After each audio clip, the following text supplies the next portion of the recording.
we all fall down.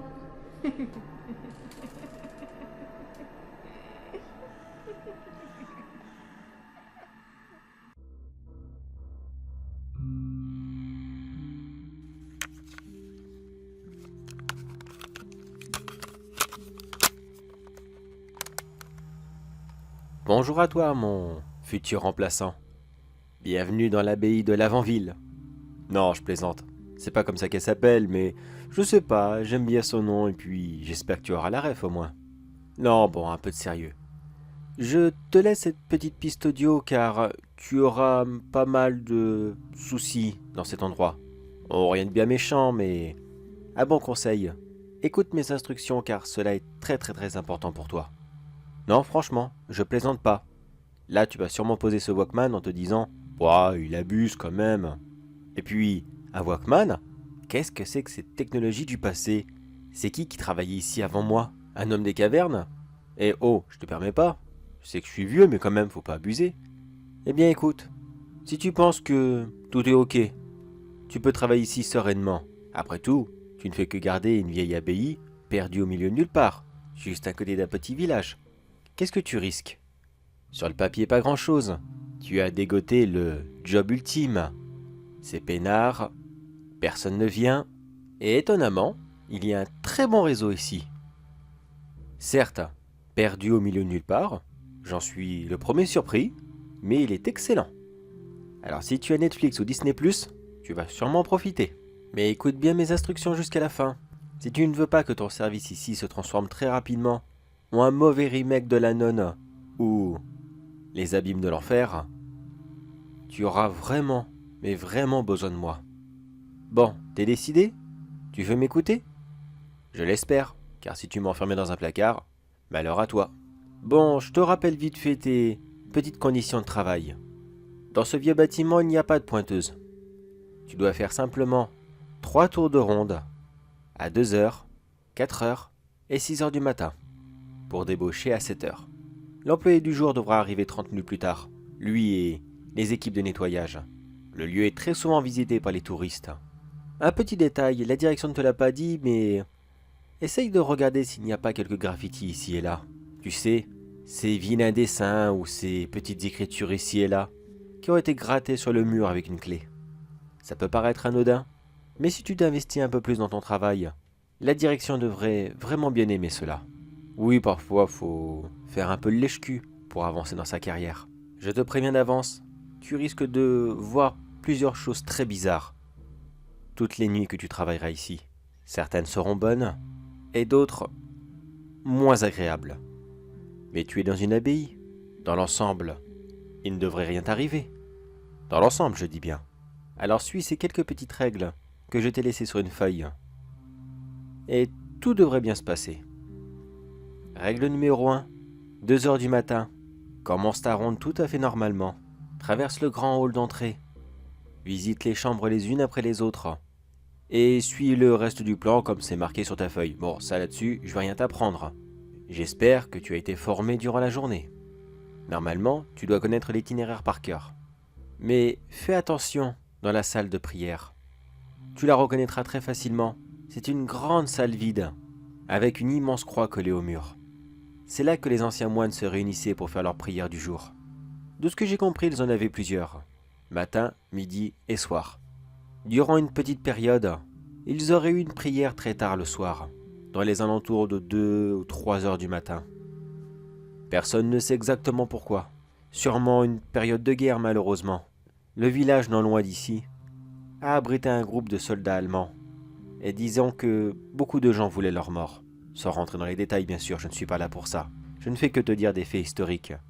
Mais à cette époque, les moines se rassemblaient très souvent le soir, afin de demander de l'aide, et espérer que leur monastère et leur petit village, rempli d'âmes innocentes, ne deviennent pas des dommages collatéraux. Si tu aimes bien l'histoire, je te répondrai rapidement que, oui, ça a marché. Ils n'ont jamais été bombardés. Après, est-ce que ça a un rapport? Ça, je peux pas te le dire. Parce que très franchement, j'en ai aucune idée. Mais sache une petite chose. Si tu passes dans la salle de prière, dans les mêmes heures que eux priaient à cette époque, il y a de fortes chances que tu les entendes. Tu ne les verras pas, ou du moins très très très très rarement. Mais une fois sur deux, tu entendras des petits sons qui proviennent de n'importe où à la fois. Mets-toi en plein milieu de la pièce et tu les entendras tout autour de toi. Plein de petites voix, parlant tous à l'unisson, récitant la même prière en latin. Si dans ta jeunesse tu as fait des cours de latin, tu pourras peut-être comprendre ce qu'ils disent. Moi perso, je n'en avais aucune idée. Mais honnêtement, je me sentais tellement calme et rassuré au milieu de toutes ces voix. C'était très reposant. J'espère vraiment que tu ressentiras la même chose. Je prenais un très grand plaisir à aller dans cette salle tous les soirs. Mais bon, tu dois terminer ta ronde. Après tout, tu es payé pour ça. Alors continuons. Règle numéro 2. Quand tu passeras au niveau des chambres, la chambre numéro 13 a tendance à émettre un bruit de pleurs. N'entre pas dedans. Si tu l'entends, ferme délicatement la porte et repars, comme s'il ne s'était rien passé. Qu'est-ce qu'il se passe ? Oh oui, tu vas sûrement avoir extrêmement peur la première fois. Mais je te rassure, l'âme qui pleure dedans n'est vraiment pas dangereuse. De ce que j'ai compris, c'est simplement un pauvre moine qui a rejoint cette abbaye après avoir tout perdu. Sa femme et ses 2 filles auraient été les tristes victimes d'une prise d'otage qui a malheureusement mal tourné. Cet homme a rejoint les moines pour essayer de retrouver la paix au fond de lui, mais tous les soirs sans exception, il se met à pleurer la perte de ses proches, et cela pour toujours. Alors laisse-le tranquille, tu veux bien. Pas besoin de rajouter des malheurs supplémentaires, il en a déjà bien assez comme ça. Règle numéro 3. Quand tu arriveras au niveau du clocher, tu verras l'immense corde qui est censée être accrochée à la cloche. Je te rassure, celle-ci ne l'est plus. Cela fait plus de 10 ans maintenant que plus personne ne sonnait cette cloche. Mais malheureusement celle-ci continuait à fonctionner. Oh, rien de surnaturel bien sûr. C'était simplement les vents très puissants de la région, qui arrivaient très souvent à s'engouffrer dans la tour, et qui faisaient légèrement bouger cette très légère cloche. Cela agaçait énormément les habitants locaux, qui ont exigé que la cloche soit détachée du mécanisme, pour qu'elle ne les dérange plus jamais. Mais toi, quand tu passeras devant la corde, tu auras 3 possibilités. Soit il n'y aura rien de spécial, continue simplement ton tour, et fais comme si de rien. Il se peut parfois que la corde bouge toute seule. Si cela t'embête, tu peux l'attraper et l'immobiliser. Une fois que tu auras fait cela, elle ne bougera plus de toute la soirée et tu pourras retourner à tes occupations. Et dans de rares cas, tu pourras voir quelqu'un qui essaiera de secouer la corde de toutes ses forces. Si tu as le courage, tu peux essayer de lui dire « Non, monsieur, ça sert à rien, elle est décrochée. » Mais franchement, ça sert à rien. J'ai déjà essayé des centaines de fois et il n'écoute absolument pas. Si tu le vois, continue simplement ta route. Et lui, il ne portera même pas attention à toi. Je ne sais même pas s'il est au courant que quelqu'un a saboté la cloche. Peut-être l'apprendra-t-il un jour. Règle numéro 4. S'il n'est pas trop tard, je veux dire, par rapport à l'heure, s'il n'est pas encore 3h30 du matin, va jeter un rapide coup d'œil au local technique. Celui où tous les hommes de maintenance, les jardiniers et autres, rangent tous leurs outils. Il se peut très souvent que les moines veulent reprendre leurs activités et qu'ils empruntent un râteau ou 2 afin de ratisser l'herbe. Quand ils t'entendent arriver, ils lâchent les outils sur le sol et ils disparaissent. Tu n'auras plus qu'à simplement les ranger et à refermer le local technique derrière toi. Même dans l'au-delà, ces gens étaient de très bons travailleurs. On ne peut pas leur reprocher, d'une certaine façon. Tu ne crois pas ? C'est bon. Ton premier tour est terminé. Retourne à ton poste et passe ton temps sur ton téléphone. De toute façon, ce lieu ne possède pas de caméra. Fais d'ailleurs bien attention à ce détail. Car si un jour, le bâtiment est dégradé et qu'il n'arrive pas à trouver le fautif, tu pourrais très facilement être désigné responsable, faute de preuves pour accuser quelqu'un d'autre. Oui, c'est un métier facile, mais un boulot très ingrat. Bon allez, c'est pas tout ça, mais l'heure file, et tu dois commencer ta 2e ronde. Mais attention, règle numéro 5. Il est plus de 4 heures du matin. Ne sors plus de l'abbaye. Cette règle est très importante. C'est même la règle la plus importante de toute la liste. La porte d'entrée est verrouillée. Le directeur lui-même la verrouille derrière lui, juste avant de partir. Toi, Comme tu le sais, tu rentres par un petit local, dont seul toi as la clé. Bien sûr, tu l'as préalablement fermé avant. Mais si tu ne l'as pas fait, il n'y a aucun souci. Il n'y a jamais eu de problème par cette porte. Mais elle, la grande porte de l'abbaye, ne l'ouvre sous aucun prétexte. Pourquoi ? Eh bien, disons que les lieux saints comme celui-ci ont attiré pas mal d'ennemis qui sont de l'autre côté, si tu vois ce que je veux dire. Tu ne me crois pas ? Tu penses que je deviens fou ?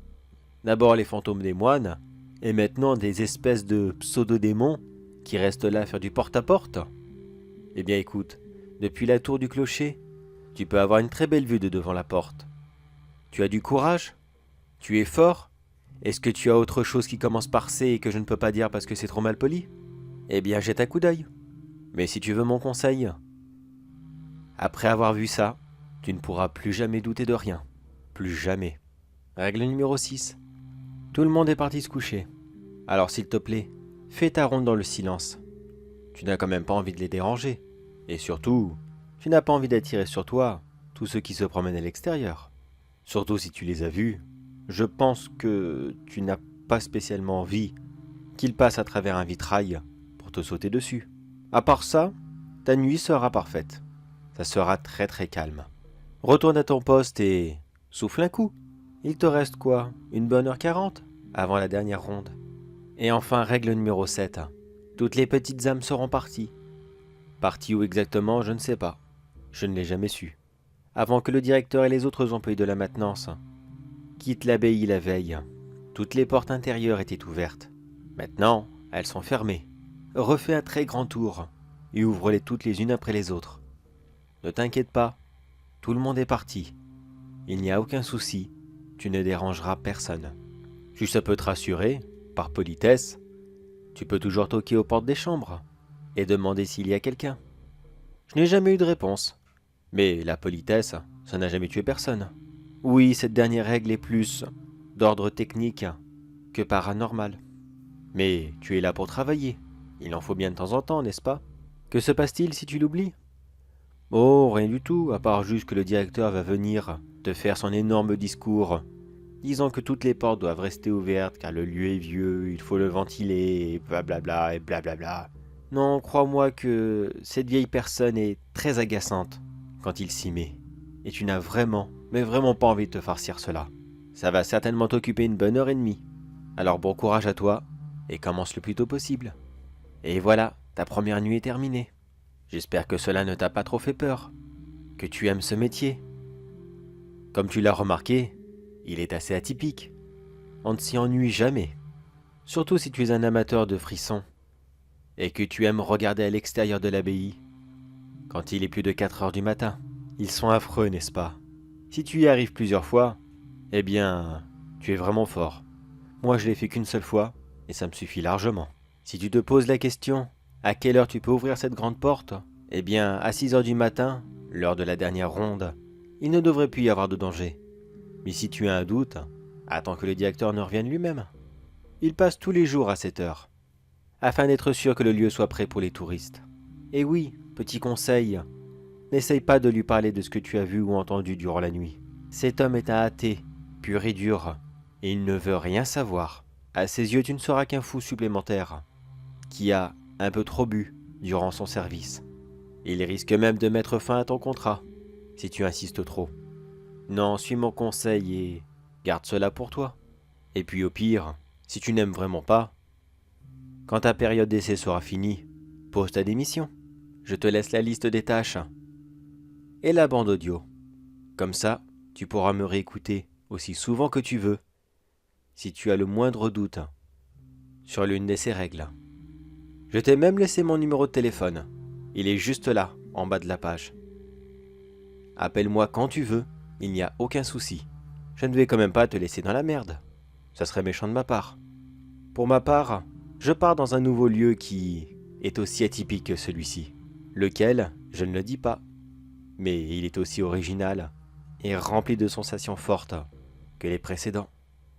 Sur ce, mon futur remplaçant, bon courage à toi.